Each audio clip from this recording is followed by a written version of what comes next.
Hello students, आज हम लोग वास्तविक संख्या का दूसरा चैप्टर अभाज्य गुणनखंडन विधि द्वारा मौसा ज्ञात करना सीखेंगे। अभाज्य गुणनखंडन पहले निकालना सीखेंगे। देखिए, अभाज्य गुणनखंडन को मैथ के भाषा में फिर दूसरा नाम दिया गया है अंकगणितीय मूलभूत प्रमेय। इसको अंकगणितीय मूलभूत प्रमेय कहा जाए या अभाज्य गुणनखंडन विधि कहा जाए, दोनों बात बराबर है। तो सबसे पहले हम लोग इस चैप्टर को शुरू करने से पहले इससे संबंधित जो सूत्र है, कुछ बातें हैं मुख्य, उनको जान लेते हैं। तो सबसे पहले हम लोग देखेंगे कि आखिर अभाज्य संख्या किसको कहते हैं। तो ये सबसे इम्पोर्टेंट बात है कि अभाज्य संख्या किसे कहते हैं। तो देखिए, वैसी संख्या जिसमें एक और स्वयं के अलावा, स्वयं मतलब जो संख्या दिया गया है उस संख्या के अलावा किसी दूसरे संख्या से भाग नहीं लगता है, उसे अभाज्य संख्या कहते हैं। जैसे हम लोग पहले कुछ अभाज्य संख्या लिखते हैं। शुरू का कुछ अभाज्य संख्या इस प्रकार है, जैसे 2, 3, 5, 7, 11, 13, 17, 19 इत्यादि। और भी बहुत सारे संख्याएं हैं जो अभाज्य हैं। तो इन संख्याओं को अभाज्य संख्या इसलिए कहा जाता है क्योंकि इसमें जितनी संख्याएं हम लोग देख रहे हैं ये ऐसी संख्याएं हैं जिसमें एक और जो संख्या दिया गया है उसको छोड़कर दूसरे किसी संख्या से भाग नहीं लगता है। जैसे कि हम लोग अगर 2 के बारे में बात करें तो 2 में हम लोग 1 से भाग देंगे तो 1 दूना 2 मरतबे लग जाएगा, या 2 में अगर 2 से भाग देंगे 2 एकम 2 1 मरतबे लग जाएगा। अगर हम लोग 13 का बात करें तो 13 में 1 से भाग देंगे 13 मरतबे कट जाएगा, और अगर 13 में 13 से भाग देंगे तो 1 मरतबे कट जाएगा। लेकिन 1 और 13 के अलावा 13 में किसी दूसरे संख्या से अगर आप भाग देना चाहे तो वो बिल्कुल नहीं कटेगा। मतलब कि ये ऐसी संख्या है जो एक और स्वयं के अलावा किसी दूसरे संख्या से नहीं कटता है, और उस तरह के संख्या को ही हम लोग अभाज्य संख्या कहते हैं। अब देखिए, तो ये तो शुरू के कुछ अभाज्य संख्या है। हम लोगों को ये याद रखना होगा कि जब भी हम लोग अभाज्य गुणनखंडन करेंगे, किसी संख्या का अभाज्य गुणनखंडन करेंगे, तो इसी संख्याओं से उस संख्या में भाग लगा करके चेक करते हैं कि वो कटने वाला है या नहीं। जैसे हम लोग अगर 148 का अभाज्य गुणनखंड करें तो क्या होगा। 148 का अभाज्य गुणनखंडन करना है तो देखिए, इस तरह से अभाज्य गुणनखंडन करने के लिए बनाया जाता है एक आकृति, और इसमें इस अभाज्य संख्या से भाग दिया जाता है। जैसे सबसे छोटी अभाज्य संख्या जानते हैं 2 है, तो देखते हैं कि ये 2 से कटने वाला है या नहीं। तो अगर 2 से कटने वाला है तो 2 एक अभाज्य संख्या है, इसलिए 2 से इसमें भाग लगाएंगे तो 2 सत्ते 14 कटेगा और 2 चौका 8 कटेगा। फिर अभी 2 से कटने वाला है, फिर 2 से भाग लगाएंगे तो 2 तिहाई 6 कटेगा और 2 सत्ते 14 कटेगा। अब 37 आया, तो अब देखते हैं कि 37 किसी संख्या से कटता है या 37 खुद एक अभाज्य संख्या है। तो हम लोग शुरू से लेकर के 37 तक का अगर कोई पहाड़ा पढ़ ले तो उसमें 1 और 37 को छोड़कर दूसरे किसी पहाड़ा में 37 नहीं आता है, अर्थात 37 खुद एक अभाज्य संख्या है। मतलब हो गया 148 का अगर हम लोग गुणनखंड करें तो ये 2 गुना 2 गुना 37 या 2 के पावर 2 गुना 37 के रूप में हो जाएगा। इसके अलावा हम लोग 37 को किसी संख्या से नहीं कटा सकते थे, इसलिए हम 37 को यहाँ पर 37 लिखकर छोड़ दिए हैं। हम लोगों को ध्यान देना है कि इस चैप्टर में अभाज्य गुणनखंडन विधि द्वारा मौसा ज्ञात करना है। तो अभाज्य गुणनखंडन विधि द्वारा मौसा निकलता कैसे है, तो सबसे पहले हम लोग ध्यान देंगे कि मौसा निकालने के लिए कोई एक संख्या नहीं रहता है। मौसा निकालने के लिए कम से कम हम लोग के सामने 2 संख्याएं मिलती हैं। ज़्यादा से ज़्यादा 3, 4, 5 संख्या मिल सकता है, लेकिन कम से कम 2 संख्या होना चाहिए मौसा ज्ञात करने। तो हमारे सामने जब 2 संख्याएं मिलेंगी तो उसको क्या करेंगे, सबसे पहले दोनों संख्याओं का अभाज्य गुणनखंडन कर लेंगे। अभाज्य गुणनखंडन करने के बाद उसमें से कुछ थ्योरी है, उस थ्योरी को उपयोग करेंगे और उसका मौसा ज्ञात करेंगे। अभाज्य गुणनखंडन विधि द्वारा उस संख्या का लौसा भी ज्ञात किया जा सकता है। लेकिन अभी हम बात किए कि सबसे पहले कुछ इंपॉर्टेंट बातें जान लेते हैं इस चैप्टर से रिलेटेड, कुछ सूत्र देख लेते हैं, उसके बाद में हम लोग देखकर बनाकर देखेंगे कि किस तरह से 2 संख्याओं का अभाज्य गुणनखंडन विधि द्वारा मौसा निकाला जाता है और फिर उसे लौसा निकाला जाता है। तो ध्यान दीजिए, हम लोग देखेंगे कि इसमें क्वेश्चन रहता है कि 2 संख्या दिया हुआ है, जैसे कि 2 संख्या कोई हम लोग लेंगे,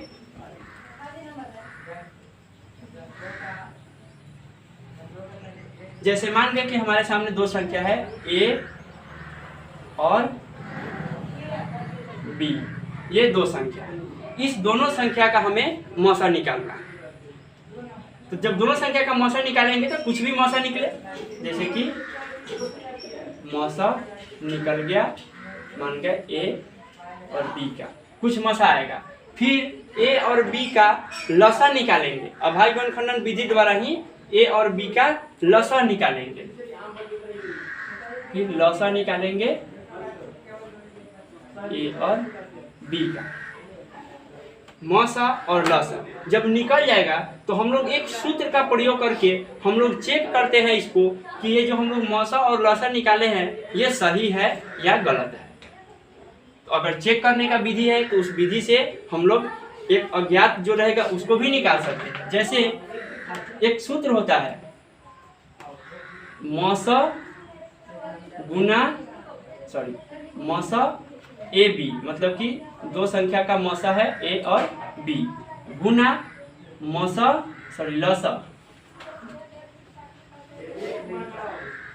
लौसा AB, मतलब कि 2 संख्या जो दिया गया है A और B, उसका मौसा निकाल ले और उसका लौसा निकाल ले, तो वो बराबर होगा उस दोनों संख्या के गुणनफल के। मतलब किसी 2 संख्याओं का मौसा और उसका लौसा एक साथ गुना कर दिए जाए और दोनों संख्या को एक साथ गुना कर दिए जाए तो वो दोनों आपस में बराबर हो। तो इससे हम लोग इस सूत्र की सहायता से अगर किसी 2 संख्याओं का हमें मौसा ज्ञात है तो लौसा निकाल सकते हैं आसानी से, और अगर किसी 2 संख्याओं का लौसा ज्ञात है तो हम लोग मौसा भी निकाल सकते हैं आसानी से। देखिए, जैसे कि अगर हम लोग किसी 2 संख्या का अगर लौसा ज्ञात हो और मौसा निकालना है तो मौसा A B बराबर सूत्र बैठा देंगे A गुना B बटा लौसा चल जाएगा, इसके बटा में लौसा A B, मतलब दोनों संख्याओं का गुणनफल बटा उस जो दोनों संख्या का लौसा दिया गया है उसको बटा में रख देंगे और उसको कटा देंगे, वही दोनों संख्याओं का मौसा हो जाएगा। हम लोग इस विधि से फिर चाहें तो अगर मौसा ज्ञात हो और लौसा निकालना हो तो उसके लिए हम लोग ये सूत्र लगा देंगे कि लौसा अगर निकालना है तो दोनों संख्याओं का गुणनफल, मतलब जो दोनों संख्या दिया हुआ है उस दोनों को गुना कर देंगे और बटा में जो दोनों संख्या का मौसा आया है या दिया गया है उस संख्या का मौसा को लिख देंगे। तो इस तरह से हम लोग लौसा निकाल सकते हैं, मौसा निकाल सकते हैं और चेक भी कर सकते हैं कि मौसा और लौसा निकाल करके दोनों संख्या को गुना करेंगे, माने मौसा और लौसा को गुना करेंगे, दोनों संख्या को गुना करेंगे और दोनों बराबर अगर आ गया तो समझेंगे कि हमारा बनाया हुआ मौसा और लौसा सही है। तो ये जो सूत्र दिया गया है आपके सामने, ये सूत्र कहाँ तक लागू किया जा सकता है? तो ध्यान दीजिएगा, ये सूत्र सिर्फ 2 संख्याओं का मौसा और लौसा ज्ञात करने के लिए ही लागू किया जा सकता है। 2 से अधिक अगर संख्या है, जैसे कि कोई तीसरी संख्या अगर इसमें जुड़ जाए C, जैसे कि A, B और C का लौसा मौसा ज्ञात करना हो तो हम लोग इस विधि द्वारा उसे नहीं बना सकते हैं, नहीं हम लोग इस पर रख करके उसे चेक कर सकते हैं, कि जो बनाए हैं वो सही है या गलत है, क्योंकि ये जो सूत्र है इस सूत्र को हम लोग अंक गणितीय मूलभूत प्रमेय सूत्र भी कहते हैं, और इस सूत्र से हम लोग 2 से अधिक संख्याओं का मौसा या लौसा नहीं ज्ञात कर सकते हैं। अब ध्यान दीजिएगा, अगर कहीं कहीं इसमें एक क्वेश्चन ऐसे पूछता है कि सिद्ध करके बताइए कि दो संख्या a और b, दो संख्या a और b सहअभाज्य संख्या है ना। ध्यान दीजिएगा, दो संख्या a और b सिद्ध करके बताना है कि जो दो संख्या जो दिया गया है आपके सामने a और b सहअभाज्य है। तो इसको सिद्ध करना बहुत ही आसान है। क्या करेंगे हम लोग, सबसे पहले ध्यान देंगे कि इस दोनों संख्या का मौसा निकालेंगे, a और b का मौसा निकालेंगे अभाज्य गुणनखंडन विधि द्वारा। मौसा निकालने के बाद अगर इस दोनों संख्या का मौसा 1 आ जाता है तो हम लोग इस दोनों संख्या को सहअभाज्य संख्या कहेंगे। और एक छोड़ करके अगर कोई दूसरा संख्या आ जाता है, 4, 5, 10, 12 कुछ भी अगर आ जाता है तो हम लोग उसको सहअभाज्य संख्या नहीं कह सकते। मतलब दो संख्याएं सहअभाज्य तभी हो सकता है जब दोनों संख्याओं का मौसा 1 आए।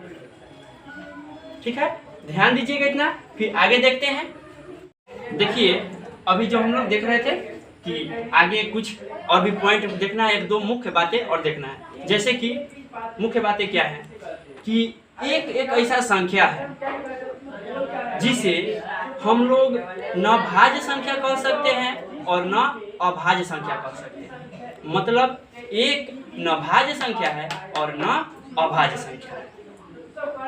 तो एक को हम लोग भाज्य संख्या की श्रेणी में भी नहीं रखेंगे और इस अभाज्य संख्या की श्रेणी में भी नहीं रखेंगे। दोनों में से किसी श्रेणी में एक नहीं आता है।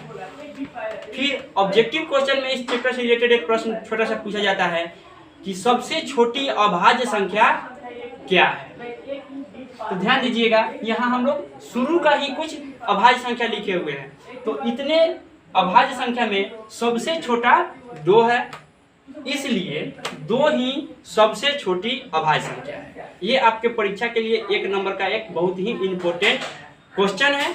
याद रखिएगा हमेशा कि सबसे छोटी अभाज्य संख्या 2 है। दूसरा क्वेश्चन बताए हैं कि एक न भाज्य संख्या है और न अभाज्य संख्या है। फिर तीसरा इम्पोर्टेंट बात है कि अंक गणितीय मूलभूत प्रमेय जो मौसा दो संख्या का और दो संख्या का जो लसा होता है वो सिर्फ दो संख्याओं के लिए ही सत्य है। तीसरी संख्या अगर इसमें आ जाए तो इस विधि द्वारा, इस सूत्र द्वारा हम लोग उसका मौसा या लसा ज्ञात करके और इस विधि द्वारा चेक नहीं कर सकते। अब हम लोग देखते हैं कि किस तरह से दो संख्याओं का मौसा या लसा अभाज्य गुणनखंडन विधि या अंक गणितीय मूलभूत प्रमेय द्वारा ज्ञात करते हैं। देखिए अभी हम लोग के सामने एक प्रश्न आ रहा है, उदाहरण हम लोग बना करके देखते हैं। जैसे क्वेश्चन आएगा अभाज्य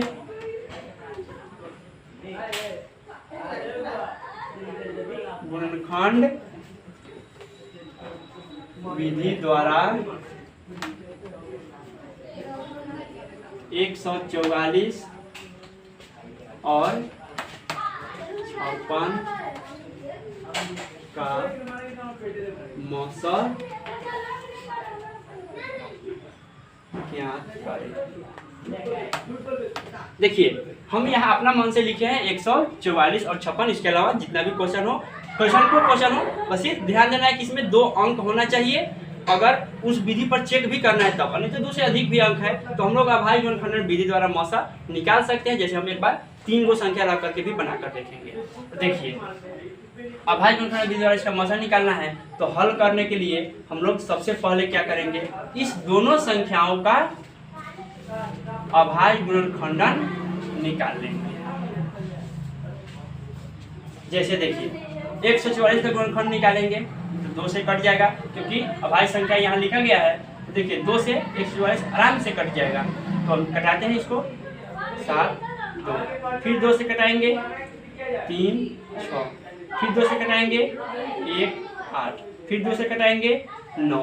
अब 9 है तो 9 2 से नहीं कटेगा, तो अब 2 से बड़ा कोई संख्या देखते हैं। अब हाई संख्या कौन है, तो 3 है, तो 3 से तो 9 शायद कट जाता है, इसीलिए 3 से हम लोग 9 कटाएंगे, 3 मरतबे कटेगा, इतना ही पर हम इसको छोड़ देंगे। फिर अब 56 को हम लोग कटाते हैं, 2 से कटेगा 2 8, फिर 2 से कटाएंगे 1 4, फिर 2 से कटाएंगे 7। अब देखते हैं कि 7 भी खुद एक अभाज्य संख्या है, मतलब अब 7 में किसी दूसरे संख्या से भाग नहीं लगेगा। अब हम लोग क्या करेंगे, 144 को यहाँ लिख देंगे और इसका जो भी अभाज्य गुणनखंडन करने में जो गुणनखंड के रूप में संख्या आया है उस सभी संख्याओं को यहाँ लिख देंगे, जैसे 2 गुना 2 गुना 2 गुना 2 गुना 3 गुना 3, और 56 को भी लिख देंगे सेम इसी तरह से, 2 गुना 2 गुना 2 गुना 7। अब हम इस दोनों संख्याओं का मौसा निकालेंगे, तो देखिए किस तरह से लिखते हैं इसको।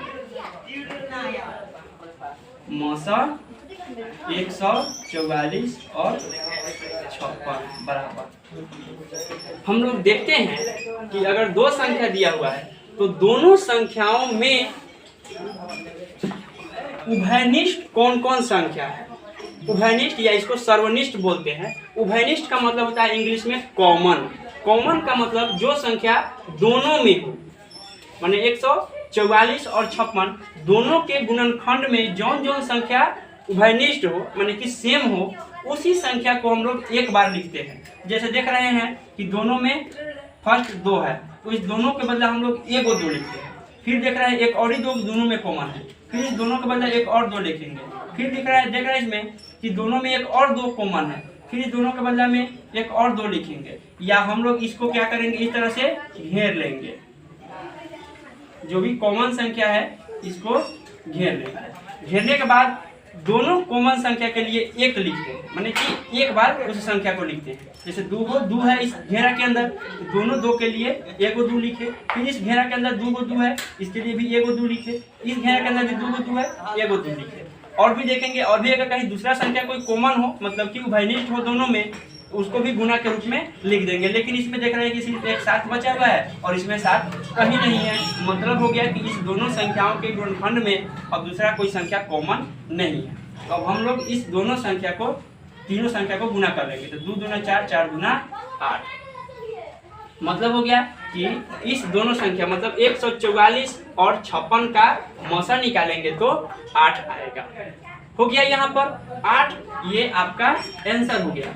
अब अगर कहता इसी क्वेश्चन में कि अब इस संख्या का लसक ज्ञात कीजिए, ध्यान देंगे कि मात्र यहाँ 2 संख्या ही है और इसको लसक निकालने के लिए कह रहा है। तो हम लोग अभी एक सूत्र पढ़े हुए थे, लसक बराबर A गुना B बटा मौसा। मतलब कि लसा ए बी था, सॉरी लसा ए बी, तो मौसा ए बी। मतलब जो 2 संख्या दिया हुआ है उस दोनों संख्या का हमको लसा निकालना हो तो उस दोनों संख्या को गुना कर देते हैं और उस दोनों संख्या का जो मौसा आया रहता है उसको लिख देते हैं, तो उस संख्या का लसा ज्ञात हो जाता है। तो जैसे हमको यहाँ निकालना है लसा 144 और 56 का, तो हम लोग क्या करेंगे 144 और 56 को गुना कर देंगे और बटा में इस दोनों का जो मौसा आया हुआ है 8 उसको लिख देंगे। और अब इसको कटा देते हैं, कटा करके गुना कर देते हैं, तो 8 सते 56 होता है। अब इस दोनों को 144 और 7 को गुना करेंगे, 7 चौका 28, फिर 7 चौका 28 और 2 हासिल 30 के 0, फिर 7 एकम 7 और 3 10, मतलब कि 10 आया इसका लसा। तो हम लोग इस तरह से अभाज्य गुणनखंडन विधि द्वारा 2 संख्याओं का सिर्फ मौसा निकाल लेंगे और इस सूत्र का प्रयोग करके फिर उसका लसा भी निकाल लेंगे। इस तरह से ये क्वेश्चन बना। देखिए अब हम लोग के सामने अभाज्य गुणनखंडन विधि द्वारा 6, 72 और 120 का मौसा और लसा ज्ञात करें क्वेश्चन है। यहाँ देख रहे हैं हम लोग तीन संख्या है 6, 72 और 120। तो अब हम लोग तीन संख्या का मौसा कैसे निकालेंगे, फिर इसका लसा कैसे निकालेंगे अभाज्य गुणनखंडन विधि द्वारा, वो देख लेते हैं। देखिएगा हल में हम लोग क्या करेंगे, सबसे पहले इस तीनों संख्या का गुणनखंड निकालते हैं, 6 का, 72 का और 120 का। देखते हैं 6 को 2 से कटा देंगे, 2 तिहाई 6। 3 खुद एक अभाज्य संख्या है, इसलिए 3 में अब किसी संख्या से भाग नहीं लग सकता है। 72 को अगर कटाएंगे तो 36 मरतबे कटेगा, फिर 2 से कटाएंगे 18 मरतबे कटेगा, फिर 2 से कटाएंगे 9 मरतबे कटेगा, 3 से कटाएंगे 3 मरतबे कटेगा। 120 को 2 से कटाएंगे 60 मरतबे कटेगा, फिर 2 से कटाएंगे 30 मरतबे कटेगा, फिर 2 से कटाएंगे 15 मरतबे कटेगा। अब 15 5 से भी कटता है, 3 से भी कटता है, तो हमको ध्यान देना है कि 3 से कटाई या 5 से।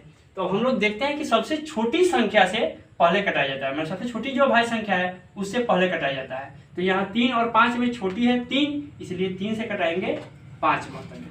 5 तो खुद एक अभाज्य संख्या है, इसलिए अब इसको नहीं कटाएंगे। तो देखते हैं जैसे पिछले क्वेश्चन में लिखे हुए थे सेम वैसे ही इसको लिख देते हैं।